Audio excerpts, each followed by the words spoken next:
Now, if one actor was able to capture the silky but lethal charm of an upwardly mobile politico, it was not Simon Hughes, but Ian Richardson in the classic BBC series House of Cards. His portrayal of Francis Urquhart made Machiavelli look like Shirley Temple. He's just returned to the stage in the West End after an absence of almost a decade. And I'm going to be talking to him a moment about that. First, however, a reminder of his brilliantly sinister performance in House of Cards and that sly catchphrase he made his own. Surely he can't still think he could be party leader, not at his age, not from the Lords. So? He doesn't want it for himself. He wants to pull the strings. He wants the party leadership for one of his protégés. You might think that. I couldn't possibly comment. Ian Richardson, welcome. 8 words which have pursued you ever since, like kind of unwanted terriers, I imagine. Yes, they are. And not always particularly accurate. Shortly after House of Cards went out, I took my wife on holiday to the Bay of Naples. Inevitably, we struggled up the side of Vesuvius, the volcano, and when I got to the top, I'm standing looking into the still smoking crater down there, and a voice behind me said, "Yeah, you were grand in that, Terry. I liked it when you said, you can say that, and I'm not saying no." So I said to him, "You know, this crater is still smoking. It could go any minute now." Unfortunately, he took that as his cue and ran away. Ran away. Now, you have this marvellously sinister, silky voice you used for that part and have used subsequently. But you're actually an Edinburgh boy. That's not your original voice. No, my original voice. If my sisters, who still live in Edinburgh, and my nieces and nephews likewise, if their accents are anything to go by, I must have sounded slightly like them. What happened when I was about 14, and it was clear to a particular master at my school that the theatre was probably beckoning me, he told my mother, my father being away in the army at the time, he told my mother that I should be given elocution lessons. So I was. But I should think that when I went finally to do my national service, where I actually spent most of my time with the Forces Broadcasting Service, I think I must have been rather more like Morning Shade. Morning Shade. Yes, Pay and loaf, as they call it up there. Pay and loaf. Rates? No, we don't have rates. Anyway, fortunately, the chief announcer used to guide me through it, and I was able to collect my vowel sounds. Those are the days of RP being essential for well, yes, young actors. you couldn't possibly expect to have a successful career unless you eliminated any regional accent. Now, when you devised the way you played Urquhart in the TV series, actually a lot of that was based on Shakespeare, which had been your meat and drink, really, for sort of 12 or 13 years. 15 years. 15 years. Actually, it was rather ironic in a way, because the last role I played at Stratford-upon-Avon was Richard III. And there are similarities in the soliloquies that Urquhart has to camera to the soliloquies that Richard III has to his audience, insofar as he tells the audience exactly what he's going to do. I'm talking about Richard now. Exactly what he's going to do and how he's going to do it, and thereby making the audience fully complicit with his evil. And the same is true of Francis Urquhart. So it's a sort of sly look to the groundlings becomes the sly sideways look to camera. Yes. A lot of people thought that I would find that disturbing, but thanks to my Shakespeare experience, I didn't find it disturbing at all, although there was something that did worry me to begin with. You know, in front of the camera lens, they put a filter. For what reasons, I don't know. Maybe to take away the bags under the eye, something like that. But the effect of the filter was to, when I looked into the camera, I was looking at my face in a mirror, which was rather unnerving. But finally, I conquered my fear of it and decided to use it, the way one talks to one's reflection when shaving in the morning, kind of thing. So you could, it was it became a help as opposed to a distraction. Oh, that's interesting. Now, among the things you've been doing recently, Bleak House. It's been a fantastic success. Clearly people like Dickens, done as a sort of soap opera week after week after week. Do you think there might be a bit more of this kind of Well, you see, what they did, in fact, when Dickens wrote Bleak House, among all his other oeuvres, he sent it out in weekly installments or monthly installments, I can't remember. And the first wodge that went out was quite substantial. Thereafter followed by a couple of chapters.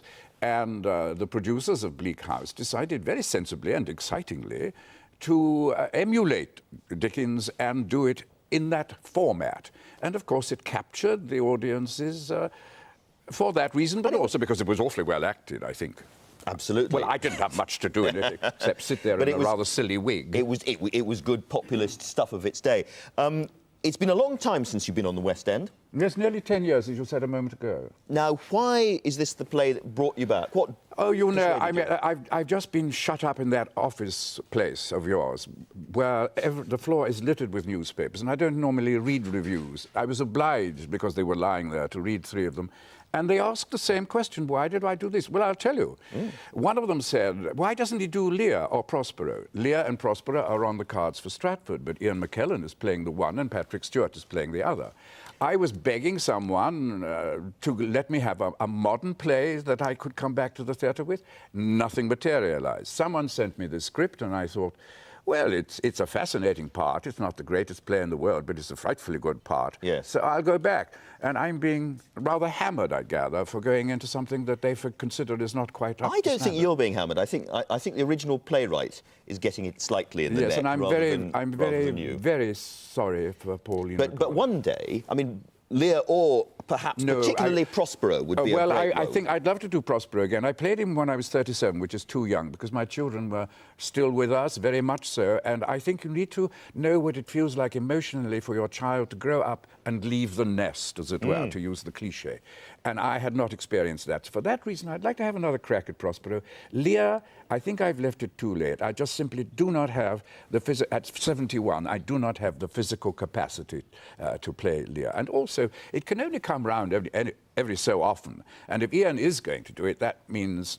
Really? That's it. That's yeah. it. Just simply because of the amount of time on it's stage sad. and the emotional commitment. Yes. And also, you don't want to be just another King Lear, you know. You certainly don't. I'm sure you wouldn't.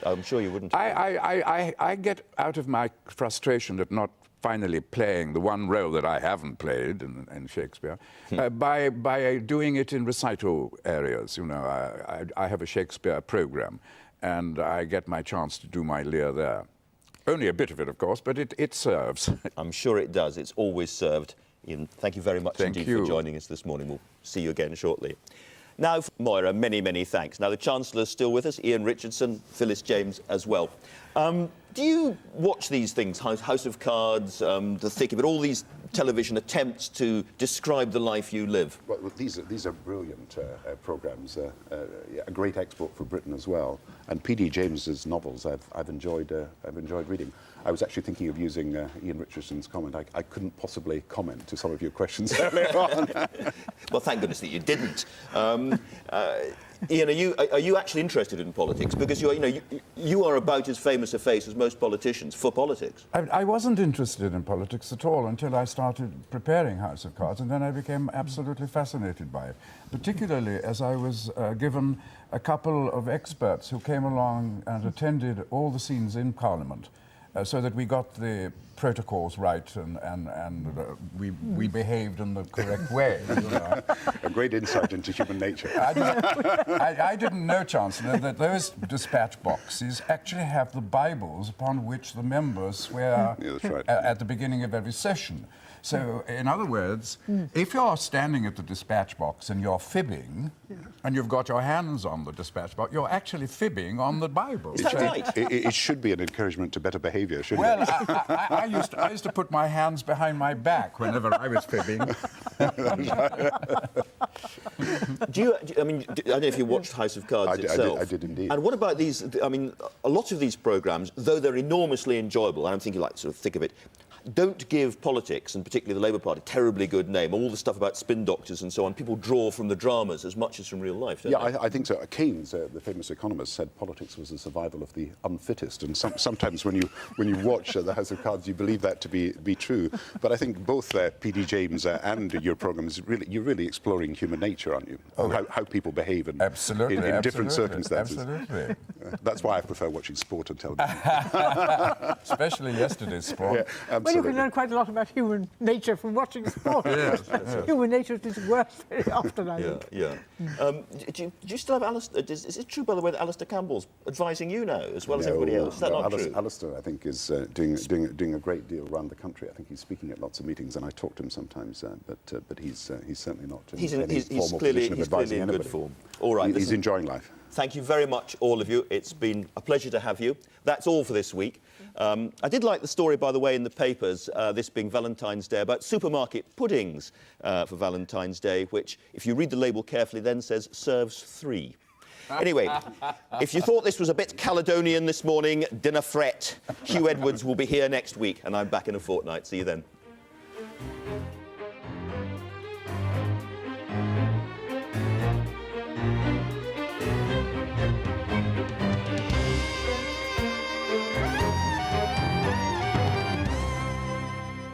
And across the table, I have staring at me a very, very famous face, which I must say, Ian Richardson, with that stare that you have, is very disconcerting.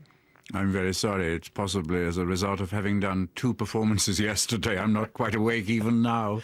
Well, good afternoon to you anyway. Good afternoon. And given that you had a hard day at the office then yesterday with your 2 performances, that's still the tradition then, Wednesday matinee? Wednesday and Saturday matinees at 3 o'clock in the afternoon, and it means that you don't have much of a gap before you do the 7:30 performance in the evening. Just time really for a cup of coffee or something like that. And so you don't get a chance to put your feet up, and I'm of a certain age now, and I need to put my feet up, and I can't. Now, the play we're talking about is The Creeper. Yes. Which hasn't been on the London stage for a while, and you haven't been on the London stage for a while. Just explain why this tempted you back. Well, it was first written, The Creeper, which incidentally isn't something nasty in the fog. It's morning glory or ivy growing up a tree. It was first performed in 1965, so there are at least 2 generations of theatregoers who won't ever have seen it. So it is more or less a brand new piece. And I had been offered several revivals, not new plays, alas, several revivals to tempt me back to the theatre, none of which actually grabbed me at all. But when The Creeper came my way, it did entirely. And so I agreed to do it, and I met and rehearsed with a young cast. We're quite a small cast. There's only 5 of us in it. We're all male, by the way, so thank God the stage management staff are all female. We enjoyed the rehearsal period. We get on famously. It's a little miniature ensemble. And we are entertaining very good audiences indeed. The audiences absolutely love it. And the buzz outside the stage door when one does the obligatory autograph signing is very encouraging indeed. You said that you're offered revivals of plays, and then you said, sadly, not new plays. Well, why would that be? Well, you see, for instance, let me give you an example, and I'm sure my colleague in question won't mind my saying this, but I was offered a revival of The Dresser, Ronnie Harwood's play about, you know, the famous actor and his dresser.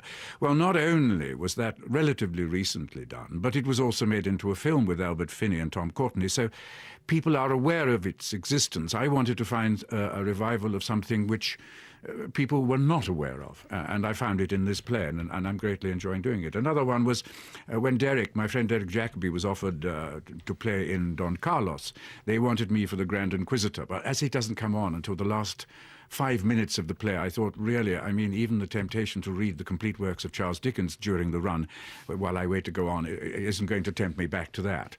I wonder if that must be one of those maddening roles, then, if you've got quite a key role, but you're not on until the last 5 minutes. Well, actually, do you know something? The worst one is when you're on and then have to wait for the curtain call. I played Mercutio once, and it's terribly tempting. You know, you've got at least an hour and a half to an hour 45 minutes to wait. It's terribly tempting not to sort of slip your costume off and nip down to the local and come back again. Can you not do that? No, of course it might make the curtain call look rather wobbly. So you play the role of Edward Kimberley. Just explain who he is and how the story unfolds, as much as you can tell us anyway. Edward Kimberley is a very wealthy misogynist. His father ill-treated him, and his mother deserted him for a rival to his father when he was 12 years of age. And so consequently he's decided that women should not be a part of his life. He lives a lonely life with his very elderly manservant, who's more or less brought him up as a kind of father figure. Father's dead now, of course. He is a superb musician, but he's a very lonely man, and he hits on the idea of engaging young companions, male companions it has to be, because he will not have women around him. And he has a series of disastrous male companions until the last one, and the last one looks as though he could be the one that he's been looking for years. Now, You will gather from my description of this that there are certain sexual ambiguities about the piece, but of course they're not strongly attacked because, after all, the play was written by Pauline Macaulay at a time when the Lord Chamberlain's office was very much in evidence, and indeed homosexuality was treated as some kind of disease and people were sent to sanatoria and things like that. We have loosened it up a bit and allowed the suggestion of male attraction to feature, but it can't be too overdone because it doesn't exist in the text.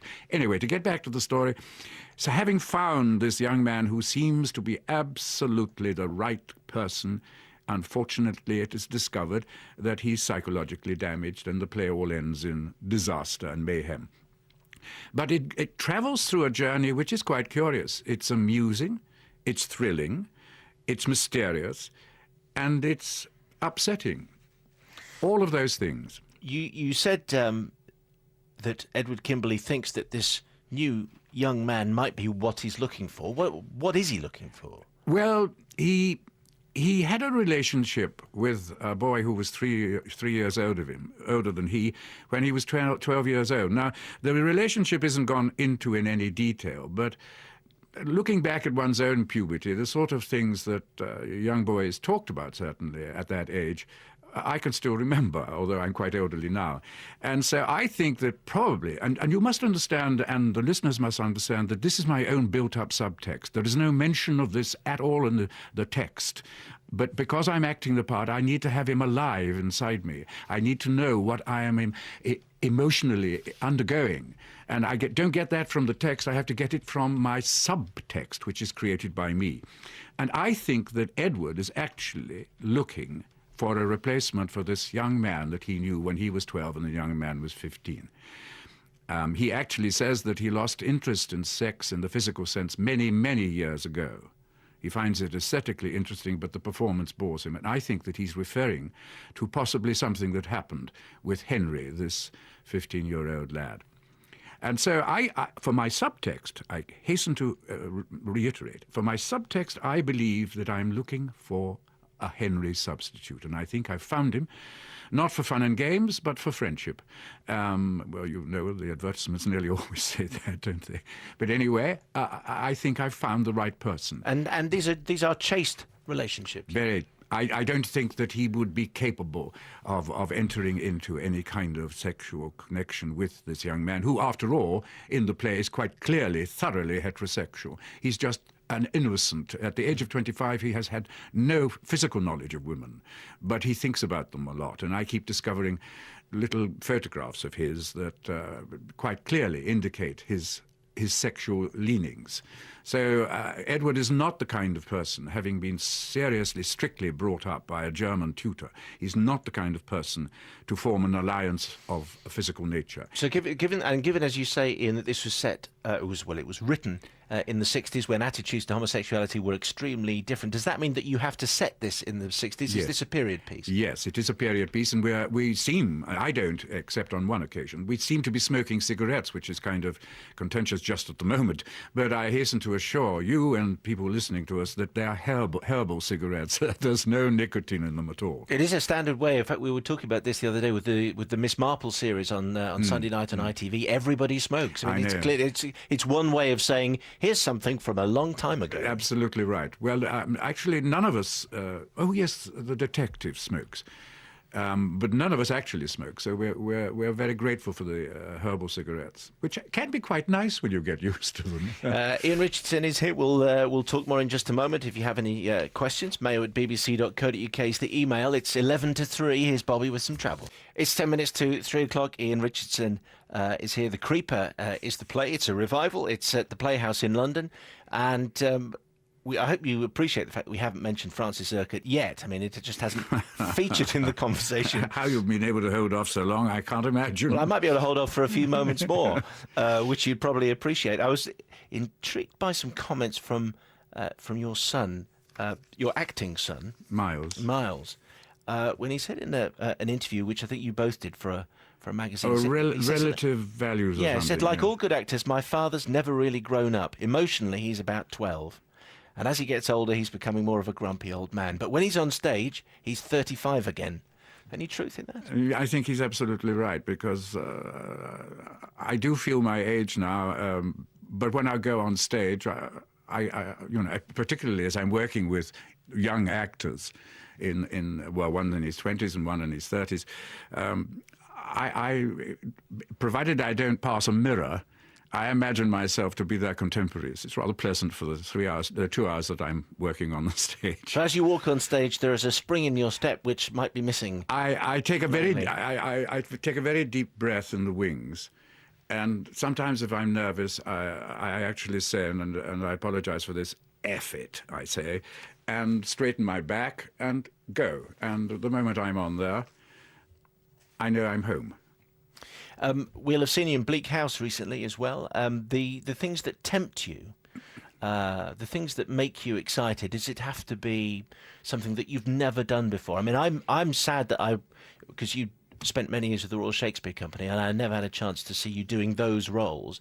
And it seems now for a television audience, I mean, mainly it's because of the extraordinary success of Francis Urquhart and House of Cards. There you go. I mentioned it, that we see you in those kind of roles all the time. I had a problem after bidding Francis Urquhart a fond farewell, insofar as the only roles that arrived as offers were clones of Francis Urquhart, and I had to be very brave and ask my bank manager to be patient while I waited for something different.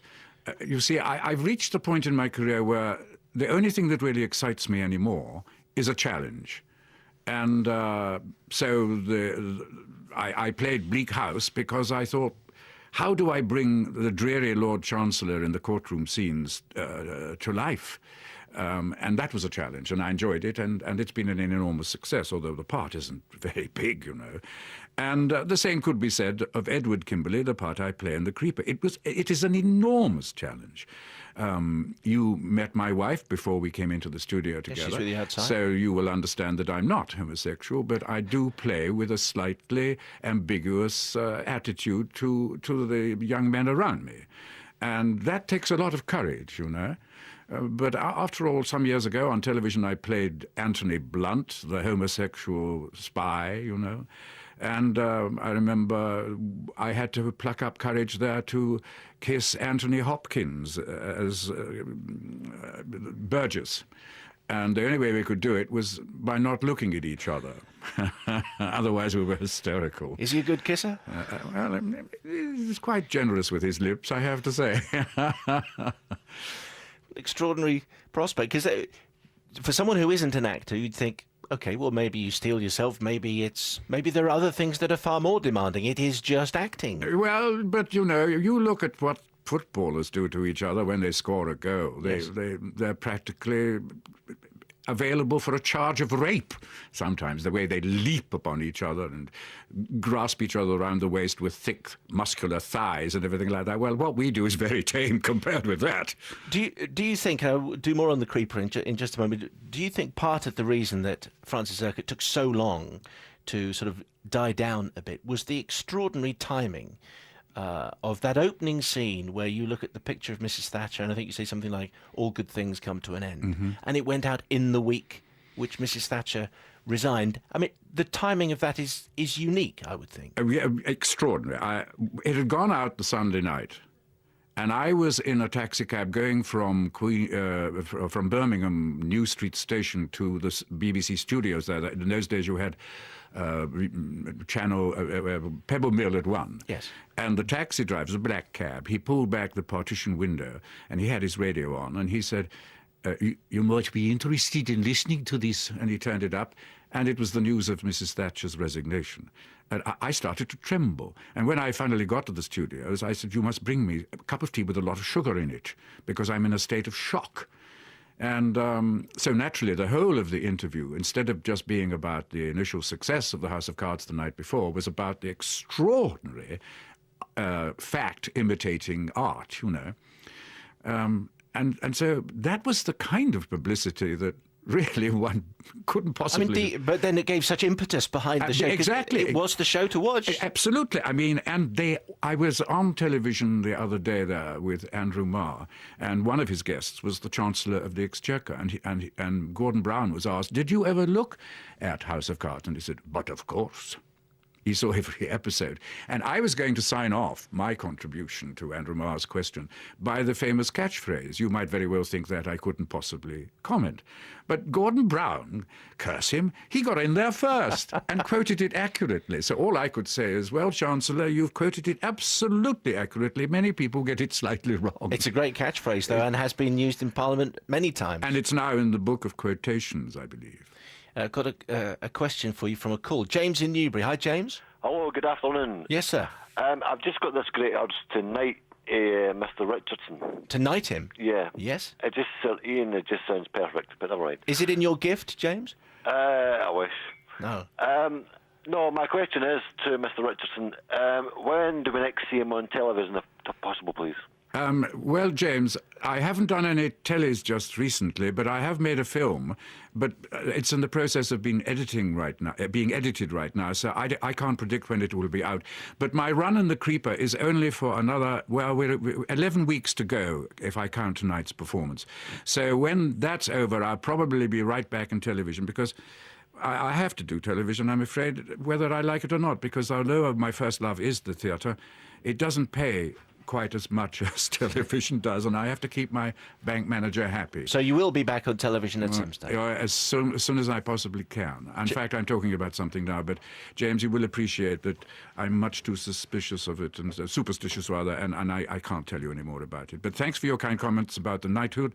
It's become rather unfashionable now, because so many terribly unsuitable people seem to have been honoured just recently, that it's become rather good class to say, no thank you. I have got a CBE, which I think is quite nice. James, thanks very much. Ian, a question for you here via text. I rate Tinker Tailor Soldier Spy as one of the greats of TV drama.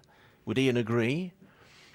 Yes, absolutely. And also I have a very big affection for it, because I had been, until Tinker Tailor came along in 78 or 9, can't remember exactly, I had been exclusively a theatre actor, and so Tinker Tailor was my introduction to working for the camera. And most of my scenes as Bill Hayden were with Sir Alec, who of course was a past master of working for the camera, and everything I know about acting for the camera I learned from the master. James from Epsom says Ian Richardson would have made a superb Doctor Who. I was in the running very vaguely at one point, but I don't think that I would. Which time round? Before they went for the last one. Christopher Eccleston? Yes. Okay. Yes. And finally, Ken in West Sussex, can you thank Ian Richardson for Private Schultz and ask if it's ever going to come out on DVD? Well, I've signed an agreement. What is his name? Ken, I have signed an agreement to release it on DVD. In fact, some time ago, so I don't understand what's the matter with them. Ian, we have to leave it there. Ian is at the Playhouse Theatre in London for The Creeper, and there for 11 weeks. Ian Richardson, thank you very much indeed for your time. Appreciate it very much. It's an overused moniker in a way, but Ian Richardson really is one of Britain's most popular actors. He's possibly best known for his sinister portrayal of the scheming and determined Francis Urquhart in the BBC drama House of Cards, if you remember. He started his career as a classical theatre actor almost 50 years ago, and he's now going to appear on the West End stage for the first time in almost 10 years. It's in the thriller The Creeper. Before we talk to Ian, let's take a look at him in another BBC drama, the recent adaptation of Charles Dickens' Bleak House. Oh, he's pretty scary, isn't he, really? You can tell he's in command. Well, the Chancellor, Ian Richardson, is here this morning, I'm delighted to say. How I hated that wig. Did you? You hated the wig, but the series was a huge success. Enormous success. Why do you think that was? Before we talk about new projects. The producers, Sleffer Clark in particular, they did a very clever thing. You see, when Dickens wrote the novel, it used to go out in the magazine that he sponsored in episodes, and it went out with a big chunk in the first magazine, and then followed by maybe a couple of chapters thereafter. And so the BBC decided to do exactly the same thing with the television thing. And I think that contributes very largely to its success. Because it also contributed very largely to sales of the book, which suddenly went up. Dickens was suddenly back with a vengeance. Yes, I'm glad. Tell us a bit about the play. The Creeper the Creeper itself is actually a rather beautiful plant growing up a tree. The allegorical meaning of it being that I am the tree and the creeper growing up it are the young Mayo companions that I engage as and when. And briefly, because I've only got 4 minutes, I understand. You're not really meant to say that. No, but I've been told. Briefly, this misogynistic old man gets these young men and his companions, and they're all disaster, except the last one, and it really looks as though this one is going to be the best of all. And he becomes extremely fond of the young man. There are slight undertones, sometimes even overtones of sexuality coming into it, but not so, you should notice, because this play was originally written in 1965, before the Lord Chamberlain's office was disbanded. And unfortunately, this charming young man, beautifully played by Oliver Dimsdale, turns out to be psychologically damaged, and it turns from being something by Terence Rattigan into something like a play by Edgar Allan Poe, you know? And that's about as much as I think I've got time to say. I think that just about tells us. Yes. But it's taken you quite a long time, though, to come back to the stage, which was a natural home for you at the start of your career. That's where I belong, actually. Yeah. But what happened was that I came back from America, where I'd done My Fair Lady on Broadway, and then something like a year in Canada doing Man and Superman by Shaw in its entirety. And when I came back, it just shows you how short people's memories are. Nobody knew who the heck I was. Impossible. And so I was out of work, and I went to a memorial service at which Sir Alec Guinness was reading some Shakespeare, and nothing daunted, I went up to him afterwards, spoke to him, and as a result of that, the scripts of Tinker Tailor Soldier Spy arrived on my doorstep about 2 days later, and I was invited to play the baddie, the mole. And that was the start of an association that went on for another 30 years in television. I was going to ask about that. I mean, with the House of Cards, everybody thinks of you as that. Yes. Do you mind that? Well, it can be a little tedious after a time, but I just have to remind myself that House of Cards is responsible for my present position in the profession. You know, without the House of Cards fame, I would just be another odd-jobbing actor. Hardly. But we're going to show a clip of House of Cards, okay? Because it was such a favourite. We can show a bit of it now. We were waiting for that phrase. You were saying that catchphrase. Yes. Where would you like me to say it? Well, it's become practically... It's in the book of quotations. Yes. You might very well think that. I couldn't possibly comment. Do people ask you to yes, say they do. This is what happens, isn't it? Whenever they come really up and say lines. They come up and say it to me, usually getting it monstrously wrong. Yes. Gordon Brown yesterday in this very studio, sitting beside me, he actually quoted it accurately and said that he was often tempted to use it. So you're certainly in the lexicon, aren't you? In the political lexicon. I'm afraid so, yes. So just remind us where the play is. We know all about the plot now, but just where can we see it? In the Playhouse, which is right opposite the Embankment station. Right. And it's very accessible and in quite an interesting area of London, although it's on the fringe of the West End. I would have liked to have been a bit closer to Shaftesbury Avenue, perhaps, but... Next time. Next time round. Tickets are selling fast. And you've used your 4 minutes. In fact, we got an extra 30 seconds, so it shows you do have some influence. Oh, well right. Done. Thank you so much. Thank you, Ian Richardson. You're more than welcome. Thank you.